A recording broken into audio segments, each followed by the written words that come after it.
Hi friends, hi masters. ముందుగా అందరికీ నా యొక్క హృదయపూర్వక నమస్కారాలు, అభినందనలు తెలియజేస్తున్నాను. సో మనం స్వాధ్యాయం బుక్ రీడింగ్లో భాగంగా సాయి సచ్చరిత్ర జ్ఞానాన్ని తీసుకుంటున్నాం కదా. సో మరి ఈరోజు సెక్షన్ స్టార్ట్ చేసుకుందామా. డే 6, 6వ అధ్యాయం, చాప్టర్ 6. ఓకే మాస్టర్స్, మరి సెక్షన్ స్టార్ట్ చేసుకునే ముందు చక్కగా ఒక 5 నిమిషాల పాటు ధ్యానం చేస్తూ తర్వాత సెక్షన్ కంటిన్యూ చేసుకుందాం. ఓకే, చక్కగా ఉన్న చోటనే అందరూ స్థిరమైన సుఖ ఆసనంలో కూర్చోండి. మీ 2 కాళ్ళను కూడా క్రాస్ చేసుకోండి. వేళ్ళల్లోకి వేలు పెట్టుకోండి. 2 కన్నులను క్లోజ్ చేసుకోండి. చక్కగా వెన్నుపూసని టారుగా ఉంచి దీర్ఘ శ్వాసను తీసుకోండి. నిదానంగా శ్వాసని బయటికి వదిలివేయండి. మరొక్కసారి దీర్ఘ శ్వాసను తీసుకోండి మాస్టర్స్. నిదానంగా శ్వాసని బయటికి వదిలివేయండి. ఇంకొకసారి దీర్ఘ శ్వాసని తీసుకోండి. నిదానంగా శ్వాసని బయటికి వదిలివేయండి. ఇప్పుడు బాడీ ప్రశాంతంగా ఉంది కదా, తేలికగా అయిపోయింది కదా. ఇప్పుడు సహజంగా జరిగే శ్వాసని గమనిస్తూ మనతో మనం ఉంటూ ఈ కొన్ని క్షణాలు మనలోనికి మనం అంతర ప్రయాణం చేద్దాం. Dear friends and my dear masters,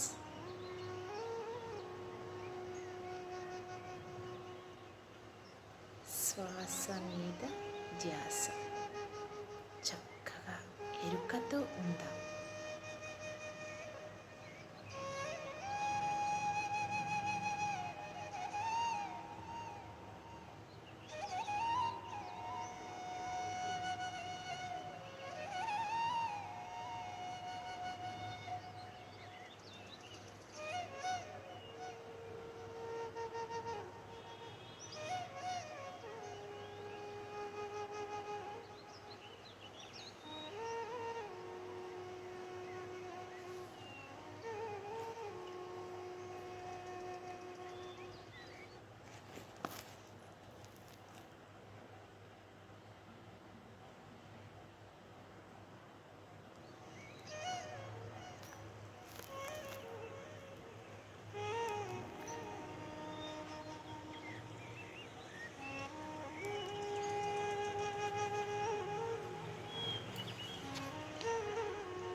సహజ స్థితికి వస్తూ నిదానంగా మీ 2 చేతులను విడదీస్తూ మీ కంటి మీద పెట్టుకోండి. 5, 4, 3, 2, 1, 0. మీ 2 చేతులను మీ కంటికి ఎదురుగా పెట్టుకొని నిదానంగా కళ్ళని ఓపెన్ చేయండి. చక్కగా ధ్యానం కంటిన్యూ చేయాలనుకున్న వాళ్ళు చేస్తూ ఈ జ్ఞానాన్ని తీసుకోండి, నాతో పాటు మీరు కూడా. ఓకే మాస్టర్స్, మరి సెక్షన్ కంటిన్యూ చేసుకుందామా? ఓం శ్రీ సాయినాథాయ నమః. శ్రీ సాయి సచ్చరిత్రము 6వ అధ్యాయము.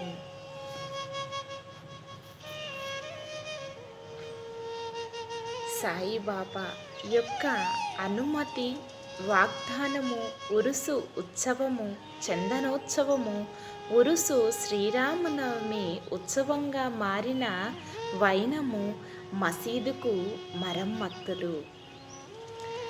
సాయిబాబా యొక్క అనుమతి, వాగ్దానము. సంసారమను సాగరములో జీవుడనేడి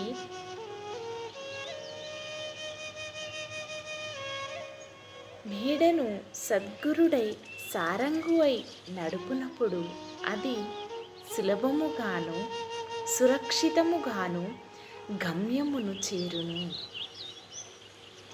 సద్గురు అనగానే సాయిబాబా స్ఫురణకు వచ్చుచున్నారు. నా కండ్ల ఎదుట సాయిబాబా నిలిచి ఉన్నట్లు, నా నుదుట ఊది పెట్టుచున్నట్లు, నా శిరస్సుపై చేయి వేసి ఆశీర్వదిస్తున్నట్లు పొడవుచున్నది. నా మనస్సు సంతోషముతో నిండిపోయి కళ్ళ నుండి ప్రేమ పొంగి పొరలుచున్నది.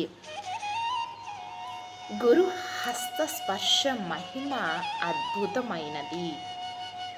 ప్రళయాగ్నిచే కూడా కాలనట్టి వాసనామయమైన సూక్ష్మ శరీరము గురు కరస్పర్శ తగలగానే భస్మమైపోవును. అనేక జన్మార్జిత పాప సంచయము పటాపంచలైపోవును. ఆధ్యాత్మిక సంబంధమైన విషయములు వినుటకే విసుగుపడు వారి వాక్కు కూడా నెమ్మది పొందును. శ్రీ సాయి సుందర రూపము కాంచుటతోడని కంఠము ఆనందాది రేఖముతో గదగదమగును. కన్నుల నుండి ఆనంద శ్రువులు పొంగి పొరులును. హృదయము భావోద్రేకముతో ఉక్కిరి బిక్కిరి అగును. నేను తానను స్ఫురణ మేల్కొని ఆత్మ సాక్షాత్కారానందము కలిగించును. నేను నీవు అను భేద భావమును తొలగించి బ్రహ్మైక్యాను భవమును సిద్ధింపచేయును. నేను వేద పురాణాది సద్గ్రంథములు చదువునప్పుడు నా సద్గురు మూర్తియే అడుగడుగునకు జ్ఞప్తికి వచ్చుచుండెను.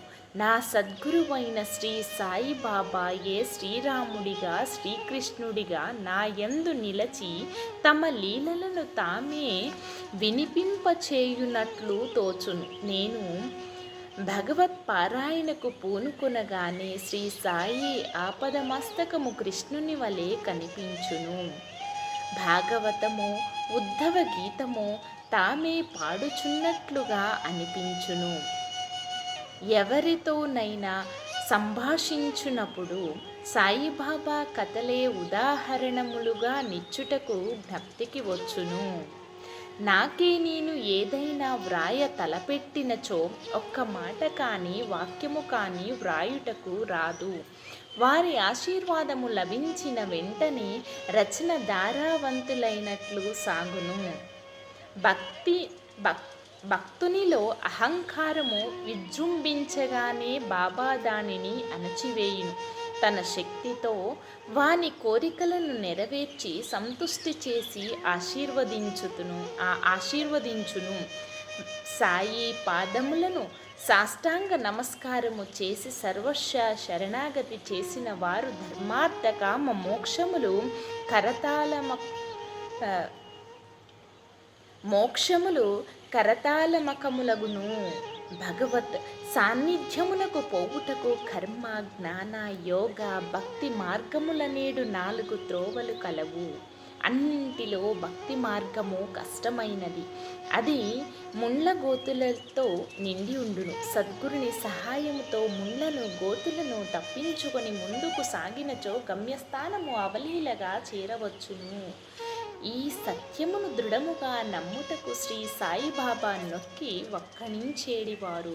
స్వయం సత్తాకమైన బ్రహ్మము జగత్తును సృష్టించు నా బ్రహ్మము యొక్క శక్తి సృష్టి అను ఈ మూడింటి గూర్చిన తత్వ విచారము చేసి వాస్తవమునకి మూడును ఒకటియే అని సిద్ధాంతరీకరించి బాబా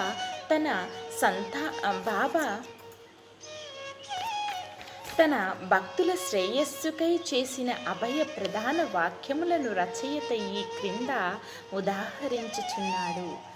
నా భక్తుని ఇంటిలో అన్నవస్త్రములకు ఎప్పుడూ లోటుండదు. నాయందే మనస్సు నిలిపి భక్తి శ్రద్ధలతో మనఃపూర్వకముగా నన్నే ఆశీర్వదించు వారి యోగక్షేమములను నేను చూచెదను. కావున వస్త్ర ఆహారముల కొరకు ప్రయాసపడవద్దు. నాకేమైనా కావలసిన భగవంతుని వేడుకొనుము.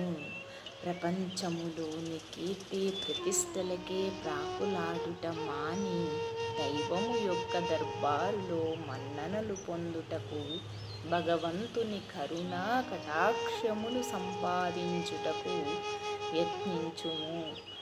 ప్రపంచ గౌరవమందుకును భ్రమను విడుము. మనస్సునందు ఇష్టమైన ఒక ఆకారము నిలుపుము. సమస్త ఇంద్రియములను మనస్సును భగవంతుని ఆరాధన కొరకే నియమింపుము. ఇతరములు వైపు మనస్సు పోనివ్వకము. ఎల్లప్పుడూ నన్నే జ్ఞప్తి యందు ఉంచుకొనుము. మనస్సును ధన సంపార్జనము దేహ పోషణ గృహ సంరక్షణము మొదలైన విషయముల పట్ల సంచరించకుండా గట్టిగా నిలుపుము. అప్పుడది నెమ్మది వహించి శాంతముగాను చింతారహితముగాను ఉండును. మనస్సు సరి అయిన సాంగత్యములోనున్నదనుటకు ఇదియే గుర్తు.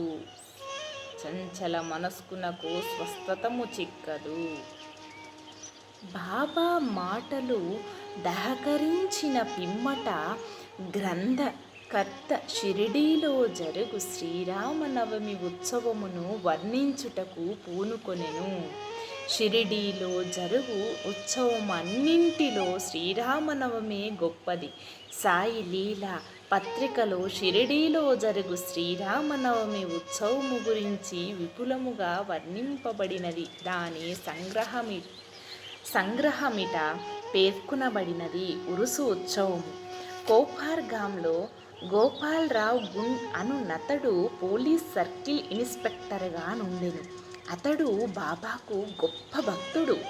అతనికి 3 భార్యలున్నప్పటికీ సంతానము కలగలేదు. శ్రీ సాయి ఆశీర్వచనముచే అతనికొక కొడుకు పుట్టెను. ఆ ఆనంద సమయములో అతనికి షిరిడీలో ఉరుసు ఉత్సవము నిర్వహించవలనను ఆలోచన కలిగినది. తన ఆలోచనను తాత్యా కోతే పాటిల్, దాదా కోతే పాటిల్, మాధవరావు దేశపాండే తదితర తక్కిన సాయి భక్తుల ముందు ఉంచెను.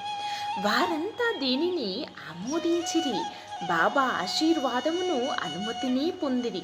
ఇది 1897లో జరిగిన ఉరుసు ఉత్సవము జరుపుకోవటానికి జిల్లా కలెక్టర్ అనుమతికై దరఖాస్తు పెట్టింది. గ్రామ కులకర్ణి దానిపై ఏదో వ్యతిరేకముగా చెప్పినందువలన అనుమతి రాలేదు. కానీ బాబా ఆశీర్వాదము ఉండుటచే మరల ప్రయత్నించగా వెంటనే అనుమతి వచ్చెను. బాబా సలహాననుసరించి ఉరుసు ఉత్సవమును శ్రీరామనవమి నాడు చేయుటకు నిశ్చయించిరి. ఈ ఉరుసు ఉత్సవమును శ్రీరామనవమి నాడు జరుపుకొనమనుటలో ఈ ఉరుసు ఉత్సవమును శ్రీరామనవమి నాడు జరుపుకొనమనుటలో హిందూ మహమ్మదీయుల సమైక్యత భావము బాబా ఉద్దేశము కాబోలు. భవిష్యత్ సంఘటనలను బట్టి చూడగా బాబా సంకల్పము నెరవేరినట్లు స్పష్టమగును. ఉత్సవము జరుపుకొనుటకు అనుమతి అయితే వచ్చును, కానీ ఇతర అవాంతరములు కొన్ని తలెత్తినవి. చిన్న గ్రామమైన షిరిడీలో నీటి ఎద్దడి అధికముగా నుండెను. గ్రామమంతటికి 2 నూతులు ఉండేటివి. ఒకటి ఎండాకాలములో ఎండిపోవుచుండెను, రెండవ దానిలోని నీళ్లు ఉప్పైనవి. ఈ సమస్యలు బాబాకు నివేదించగా బాబా ఆ ఉప్పినీటి బావిలో పువ్వులు వేసిన. ఆశ్చర్యకరముగా ఆ ఉప్పు నీరు మంచినీళ్ళగా మారిపోయినవి. ఆ నీరు కూడా చాలకపోవుటచే తాత్యా పాటీలు దూరము నుండి మూటల ద్వారా నీరు తెప్పించెను. తాత్కాలికముగా అంగళ్ళు వెలసినవి. కుస్తీ పోటీలకు ఏర్పాట్లు చెయ్యబడినవి. గోపాలరావు గుండునకొక మిత్రుడు కలరు. వాని పేరు దాము అన్నాకా సార్. అతనిది అహ్మద్ నగరు. అతనికిని 2 భార్యలు ఉన్నప్పటికీ సంతానము లేకుండెను. అతనికి కూడా బాబా ఆశీర్వాదముచే పుత్ర సంతానము కలిగెను. ఉత్సవము కొరకు ఒక జెండా తయారు చేయించవలని గోపాలరావు అతనికి పురమాయించెను. అటులనే నానాసాహెబు నిమోన్కర్ను ఒక నగిష జెండా తెమ్మని కోరెను. ఆ 2 జెండాలను ఉత్సవముతో తీసుకొని పోయి మసీదు 2 మూలల యందు నిలబెట్టిరి. ఈ పద్ధతి ఇప్పటికీ అవలంబించుచున్నారు. బాబా తాము నివసించిన ఆ మసీదును ద్వారకామయి అని పిలిచేవారు. ఇక్కడ ఉరుసు అంటే ఏంటంటే సమాధి చెందిన మహమ్మతుల దర్గాల వద్దే ఏటేటా భక్తులు జరుపుకునే ఆరాధనోత్సవం. దీన్నే ఉరుసు అని అంటారు. చందనోత్సవం సుమారు 5 ఏళ్ల తరువాత ఈ ఉత్సవముతో పాటు ఇంకొక ఉత్సవము కూడా ప్రారంభమయ్యను. కొరాల గ్రామమునకు చెందిన అమీర్ షర్కర్ దలాల్ అను మహమ్మదీయ భక్తుడు చందన ఉత్సవమును ప్రారంభించెను. ఈ ఉత్సవము గొప్ప మహమ్మదీయ ఫకీరుల గౌరవార్థము చెయ్యుదురు. వెడల్పు పల్లేరములో చందనపు ముద్ద నుంచి తలపై పెట్టుకుని సాంబ్రాణి ధూపములతో బాజా భజంత్రీలతో ఉత్సవము సాగించెదరు. ఉత్సవ ఊరేగిన పిమ్మట మసీదునకు వచ్చి మసీదు లోను గోడలపైనను ఆ చందనమును చేతితో అందరూ తట్టెదరు. మొదటి 3 సంవత్సరములు ఈ ఉత్సవమును అమీర్ షర్కర్ నిర్వహించెను. పిమ్మట అతని భార్య ఆ సేవను కొనసాగించెను. ఒకే దినమందు పగలు హిందువులచే జెండా ఉత్సవము, రాత్రులయందు మహమ్మదీయులచే చందనోత్సవము ఏ ఆరామరికలు లేక జరుగుచున్నవి. ఏర్పాట్లు షిరిడీలో జరుగు శ్రీరామనవమి ఉత్సవము బాబా భక్తులకు ముఖ్యమైనది, పవిత్రమైనది. భక్తులందరూ వచ్చి ఈ ఉత్సవములో పాల్గొనుచుండిరి. బయట ఏర్పాట్లన్నీ తాత్యా కోతే పాటీలు చూచుకునేడివారు. ఇంటి లోపల చెయ్యవలసినవన్నీ రాధాకృష్ణమాయనే భక్తురాలు చూచుచుండెను. ఉత్సవ దినములలో ఆమె నివాసము భక్తులతో నిండిపోయేడిది. ఆమె వారికి కావలసిన ఏర్పాట్లు చూచుకొనుటకే కాక ఉత్సవముకు కావలసిన సరంజమాన అంతయు సిద్ధపరచుచుండెను. అంతేకాదు స్వయముగా ఆమె మసీదును శుభ్రపరచి గోడలకు సున్నము వేయించుచుండెను. మసీదు గోడలు బాబా వెలిగించిన దుని మూలముగా మసిపట్టి ఉండేటివి.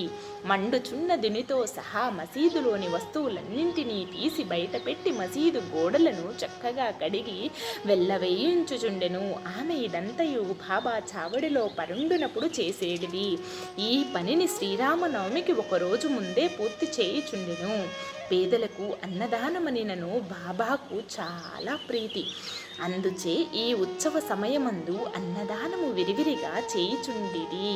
భోజన పదార్థములు మిఠాయిలు రాధాకృష్ణ మా ఇంటిలో విస్తారముగా వండబడేటివి. అనేక మంది సంపన్నులైన సాయి భక్తులు స్వచ్ఛందముగా పూనుకొని ఈ సేవలో పాల్గొనుచుండేడివారు. ఉరుసు శ్రీరామనవమి ఉత్సవముగా మారిన వైనము. ఈ ప్రకారము 1897 నుండి 1911 వరకు ఉరుసు ఉత్సవము శ్రీరామనవమి నాడు వైభవముగా జరుగుచుండెను. రాను రాను అది వృద్ధి ఎగుచు ప్రాముఖ్యము సంచరించుకొనెను. 1912లో ఈ ఉత్సవములకు సంబంధించిన ఒక మార్పు జరిగెను.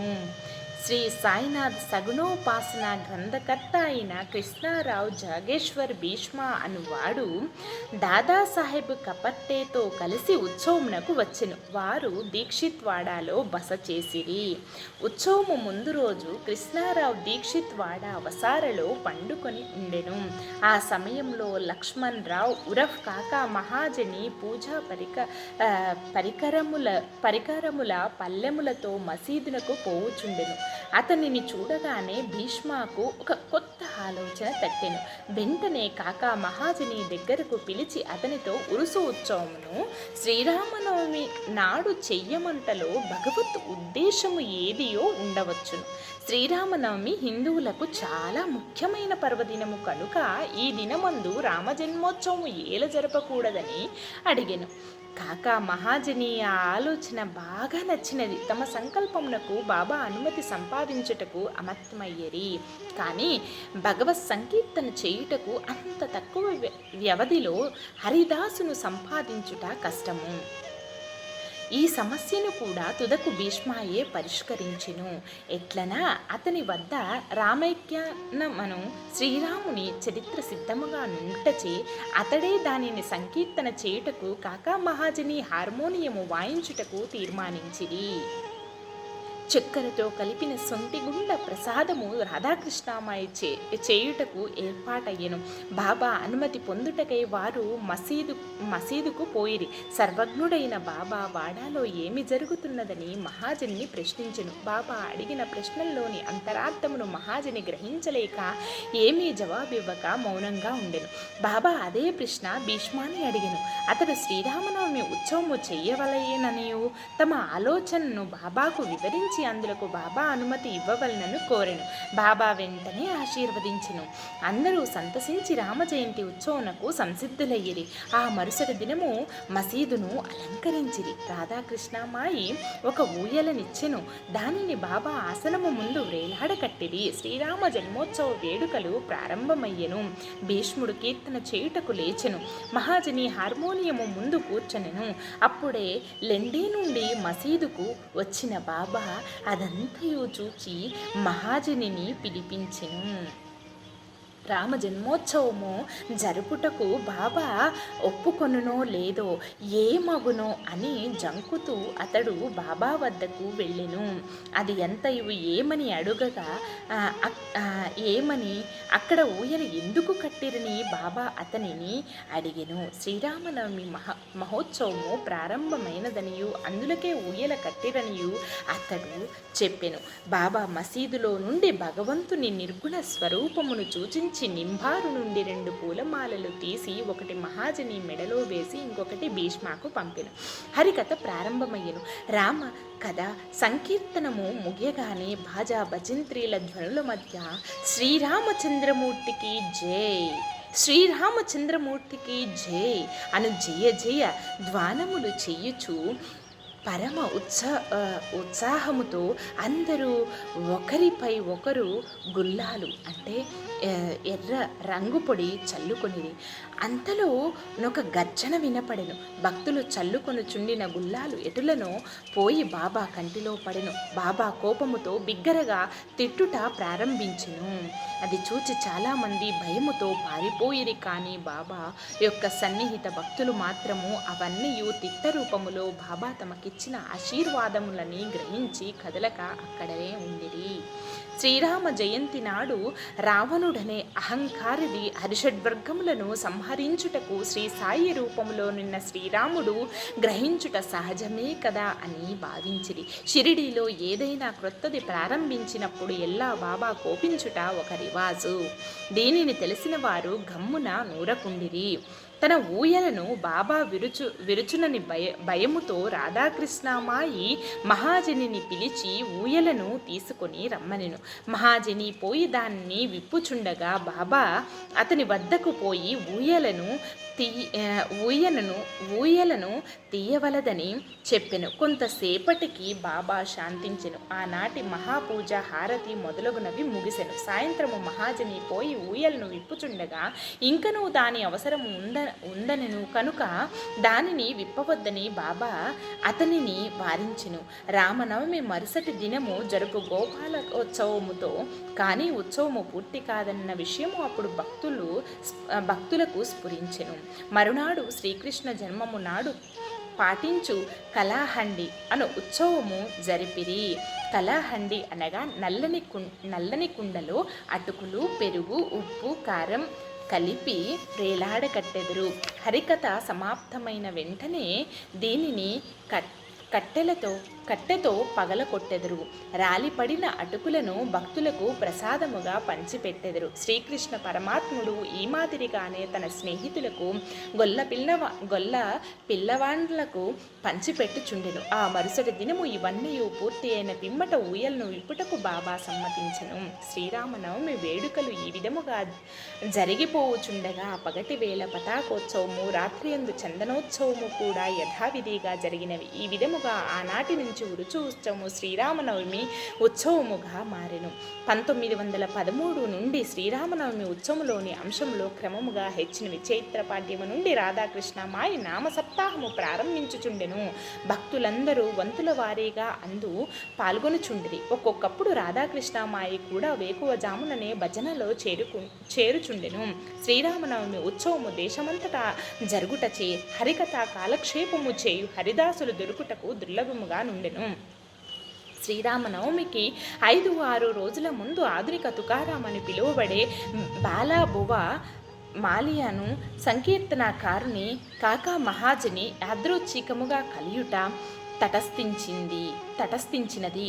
శ్రీరామనవమి నాడు సంకీర్తన చేయుటకు మహాజని అతనిని షిరిడీకి తోడ్కొని వచ్చెను.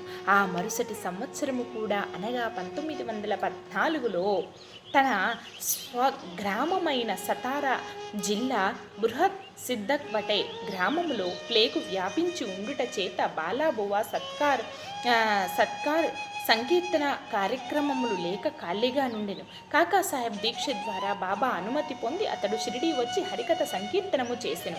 బాబా అతనిని తగినట్లుగా సత్కరించెను. 1914వ సంవత్సరములో ప్రతి సంవత్సరము శ్రీరామనవమి నాడు షిరిడీలో సంకీర్తన చేయు బాధ్యత శ్రీ దాసగణ మహారాజునకు బాబా అప్పగించుట ద్వారా ఏటేటా ఒక్కొక్క కొత్త హరిదాసును పిలుచు సమస్య శాశ్వతముగా పరిష్కరింపబడింది. 1912 నుంచి ఈ ఉత్సవము రాను రాను వృద్ధి పొందుచు చైత్ర శుద్ధ అష్టమి మొదలు ద్వాదశి వరకు షిరిడి తేనె త్రుట్టల వలె ప్రజలతో కిటకిటలాడుచుండెను. అంగళ్ళ సంఖ్య పెరిగిపోయెను. కుస్తీ పోటీలలో అనేక మంది ప్రముఖ మల్లులు పాల్గొనుచుండిరి. పేదలకు అన్న సంతర్పణ విరివిగా జరుగుచుండెను. రాధాకృష్ణమాయి కృషిచే షిరిడి ఒక సంస్థానముగా రూపొందెను. వివిధములైన హంగళ్ళు, అలంకారములు మొదలగునవి అలంకరింపబడిన గుర్రములు, పల్లకి, రథము, పాత్రలు, వెండి సామాన్లు, బల్డీలు, వంటపాత్రలు, పటములు, నిలువుటద్దములు మొదలైనవి బహుకరింపబడెను. ఉత్సవమునకు ఏనుగులు కూడా వచ్చెను. ఇవన్నీ ఎంత హెచ్చినప్పటికీ సాయిబాబా వీనిని ఏమాత్రము కూడా లక్ష్య పెట్టక యథాపూర్వము నిరాడంబురులై ఉండేవారు. ఈ ఉత్సవములో గమనింపవలసిన ముఖ్య విషయము ఏమైనా హిందువులు మహమ్మదీయులు ఎట్టి ఆరామరికలు లేక కలిసిమెలిసి ఉత్సవములలో పాలు పంచుకునేవారు. ఈనాటి వరకు ఎటువంటి మత కల్లోలములు షిరిడీలో తలెత్తలేదు. మొదట 5,000 నుండి 7,000 వరకు యాత్రికులు వచ్చేవారు. క్రమముగా ఆ సంఖ్య 75,000కు పెరిగినది. అంత పెద్ద సంఖ్యలో జనులు గుమ్మిగూడినప్పటికీ ఎన్నడూ అంటువ్యాధులు కానీ అల్లరులు కానీ సంభవించలేదు. మసీదుకు మరమ్మతులు. గోపాలరావు గుండునకు ఇంకొక మంచి ఆలోచన తట్టెను. ఉరుసు ఉత్సవంను ప్రారంభించిన విధముగానే మసీదును తగినట్లుగా తీర్చిదిద్దవలనని నిశ్చయించుకొనెను. మసీదు మరమ్మత్తు చేయు నిమిత్తము రాళ్లను తెప్పించి చెక్కించెదను. మసీదు మరమ్మత్తు చేయి నిమిత్తము రాళ్లను తెప్పించి చెక్కించెను. కానీ ఆ పని బాబా అతనికి నియమించలేదు. నానాసాహెబ్ చందోద్కరునకు ఆ సేవ లభించినది. రాళ్ల తపన కార్యము కాకాసాహెబ్ దీక్షిత్తును నియోగింపబడెను. మసీదునకు మరమ్మత్తులు చేయుట మొదట బాబాకి ఇష్టము లేకుండెను. కానీ భక్తుడగు మహల్సాపతి కల్పించుకొని ఎటులను బాబా అనుమతిని సాధించెను. బాబా చావడిలో పండుకున్న ఒక రాత్రిలో మసీదు నేలను చక్కని రాళ్లతో తపాన చేయుట ముగించిరి. అప్పటి నుండి బాబా గోనెగుడ్డపై కూర్చుండుట మాని చిన్న పరుపు మీద కూర్చుండేడివారు. గొప్ప వ్యయ ప్రయాసలతో 1911వ సంవత్సరంలో సభా మండపము పూర్తి చేసిరి. మసీదునకు ముందు ఉన్న జాగా చాలా చిన్నది, సౌకర్యముగా లేకుండెను. కాకాసాహెబ్ దీక్షిత్ దానిని విశాలపరిచి పైకప్పు వేయదలచెను. ఎంతో డబ్బు పెట్టి ఇనప స్తంభములు మొదలగునవి తెప్పించి పని ప్రారంభించెను. రాత్రంతయు శ్రమపడి స్తంభములు నాటేడివారు. మరుసటి దినము ప్రాతకాలముననే బాబా చావడి నుండి వచ్చి అది ఎంతయు చూచి కోపముతో వానిని పీకి పారవేచేడివారు. ఒక్కసారి బాబా మిక్కిరి కోపోద్రిక్తుడయ్యి నాటిన ఇనప స్తంభములను ఒక్క చేతితో పెకలించుచు రెండవ చేతితో తాత్య పాటీలు పీకను పట్టుకొనెను. తాత్య తలపాక గాను బలవంతముగా తీసి అగ్గిపుల్లలతో నిప్పంటించి ఒక గోతిలో పారవేచెను. బాబా నేత్రములు నిప్పు కణముల వలె వెలుగుచుండెను. ఎవరికి బాబా వైపు చూచుటకు కూడా ధైర్యము చాలకుండెను. అందరూ భయకంపితులయ్యిరి. బాబా తన జేబులో నుంచి ₹1 తీసి అటువైపు విసరెను. అది శుభ సమయమందు చేయు ఆహుతి వలె కనపడెను. తాత్య కూడా చాలా భయపడెను. తాత్యకేమి జరుగునన్నదో ఎవరికి ఏమీయూ తెలియకుండెను. కల్పించుకొని బాబా పట్టు నుండి తాత్యాను విడిపించుటకు ఎవ్వరికీ ధైర్యము చాలలేదు. ఇంతలో కుష్ఠురోగి బాబా భక్తుడునగు భాగోజీ సిందే కొంచెము ధైర్యము కూడగట్టుకొని ముందుకు పోగా బాబా వానిని ఒక పక్కకు త్రోసి పారవేసెను. మాధవరావు సమీపించబోగా బాబా అతనిపై ఇటుకరాయి రుబ్బెను. ఎంతమంది ఆ జోలికి పోదలిచిరో అందరికీ ఒకే గతి పట్టెను. కానీ కొంతసేపటికి బాబా శాంతించెను. ఆ దుకాణదారుణ్ణి పిలిపించి వాని వద్ద నుంచి ఒక నగిషి జరీపాకాను కొని తాత్యాను ప్రత్యేకముగా సత్కరించుటయా అన్నట్లు దానిని స్వయముగా తాత్య తలకు చుట్టెను. బాబా యొక్క ఈ వింత చర్యను చూసిన వారెల్లరూ ఆశ్చర్యమగ్నులయ్యిరి. అంత త్వరలో బాబాకెట్లు కోపము వచ్చును? ఎందుచేత నీ విధముగా తాత్యాను శిక్షించెను? వారి కోపము తక్షణమే ఎట్లు చల్లబడెను అని అందరూ ఆలోచించుచుండిరి. బాబా ఒక్కొక్కప్పుడు శాంతిమూర్తి వలె కూర్చుండి అత్యంత ప్రేమానురాగములతో మాట్లాడుచుండేడివారు. అంతలో నఖారముగా కోపించుచుండేడివారు. అటువంటి సంఘటనలు అనేకములుగా కలవు. కానీ ఏది చెప్పవలనన్నయో విషయము తేల్చుకొనలేకున్నాను. అందుచే నాకు జ్ఞాపకము వచ్చినప్పుడు ఎలా ఒక్కొక్కటి చెప్పెదను. 6వ అధ్యాయం సంపూర్ణం. సద్గురు శ్రీ సాయినాథర్పణమస్తు. శుభం భవతు. ఓం శ్రీ సాయినాథాయ నమః. ఓకే మాస్టర్స్, ఇంతటితో ఈరోజు సెక్షన్ క్లోజ్ చేసుకుందాం. చాప్టర్ 6 కంప్లీట్ అయిందండి. మరి క్లోజ్ చేసుకునే ముందు ఇప్పుడు తెలుసుకున్న జ్ఞానాన్ని అంతా కూడా చక్కగా మనలో నింపుకున్న దానికి ఉన్న చోటనే ఒక్క నిమిషం పాటు ధ్యానం చేసుకుందాం. సహజంగా జరిగే శ్వాసను గమనిస్తూ శ్వాసతో అనుసంధానమవుతూ అంతరంగంలోనికి ప్రయాణిద్దాం. ఈ జ్ఞానాన్నంతా కూడా మన యొక్క ప్రతి అణువులోనూ నింపుకుందాం.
మీ రెండు చేతులను విడదీస్తూ మీ కంటి మీద పెట్టుకోండి. 5, 4, 3, 2, 1, 0. రెండు చేతులను మీ కంటి దగ్గరగా పెట్టుకొని నిదానంగా కళ్ళను ఓపెన్ చేయండి. ధ్యానం కంటిన్యూ చేసుకునేవాళ్ళు చేసుకోండి మాస్టర్. చక్కగా నాతో పాటు మీరు కూడా చక్కగా సాయి సచ్చరిత్ర యొక్క జ్ఞానాన్ని, వారి యొక్క లీలల్ని ఇంకా తెలుసుకోవాలని ఆశిస్తూ నేను ఈ జ్ఞానాన్ని అందరికీ సాధ్యమైనంత వరకు షేర్ చేసుకుందాం. ఓకే, ప్లీజ్ ఒక లైక్, షేర్, సబ్స్క్రైబ్, చిన్న కమెంట్, నచ్చితే కనుక సాయిరామ్ అని కమెంట్ చేయండి. Thank you.